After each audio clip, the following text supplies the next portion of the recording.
The entire planet is your battleground. Your prize, one wish.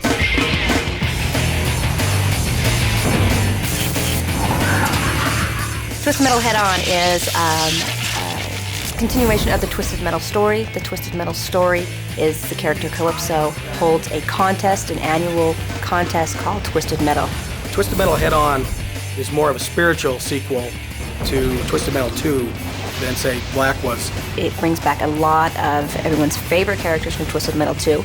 A lot of the same dynamics, a lot of the same play. Twisted Metal Head-On is about car combat. It's about a vehicle full of weapons, full of machine guns, missiles, all that good stuff. It's designed to be fast-paced, lots of action. You're always on the move. If you sit still, you'll be taken out pretty quick. The replayability of Twisted Metal Head-On is great. There's different story modes. If you perhaps were to go through a mode of a single player, you could pick a vehicle and play the entire game through with that one vehicle. Or you can go into a challenge mode and you can pick a different vehicle, and you can also pick your opponents. So each time you play it, it's a different game, even within the same level. You'll find there's some familiar environments in Twisted Metal Head-On. We went back to some of the old favorites that were in TM2. We had our Paris freeway and so forth. We tried to adapt a similar color scheme, kind of a similar brightness. It was intended to be kind of a nostalgic feel to that, to give it a familiar flavor of what Twisted Metal always has been.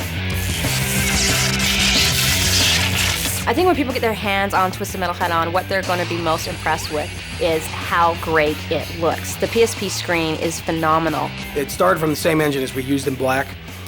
We have a lot of the same detail that we had in Black. I think the thing that everybody here at the studio, when we first saw this game play on a PSP, that we were just blown away with, is this small thing in your hand is playing Twisted Metal. I mean, you're blowing things up. You are driving a vehicle, firing your weapons, having a good time, all in a box that fits in your pocket. And the graphics are sharp. They're pretty. They're colorful. The sound is great for this. I think that's what's going to blow people away about this game. You know, you take a character from the beginning where you're kind of wondering what's his story. You know, why does Axel have these tires attached to his body? And as you play through the game, you learn about what happened to the character. Each character has a different reason for being in this contest and a different wish. In Twisted Metal Head-On, you're going to find all of the vehicles and the weapons that you have expected. A lot of the favorite vehicles that everybody has been dying for us to bring back are back. You get a chance to do some muscle cars. You get to do F1 cars.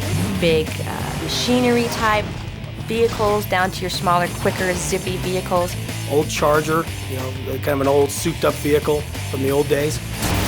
Each vehicle in Twisted Metal Head-On definitely has its own personality. There's a character behind each vehicle. In the game, you also get a little background story on each character, their reason for being here, how it kind of ties into their choice of vehicle. And each vehicle has a different way of fighting. You remember back in TM2, there was teleporters that let you get around the world. It's a fun way it's a way to escape quickly. Like if you're being trapped, you can just go onto the teleporter. It takes you off to somewhere in the environment. Most environments have 2 or 3 teleporters.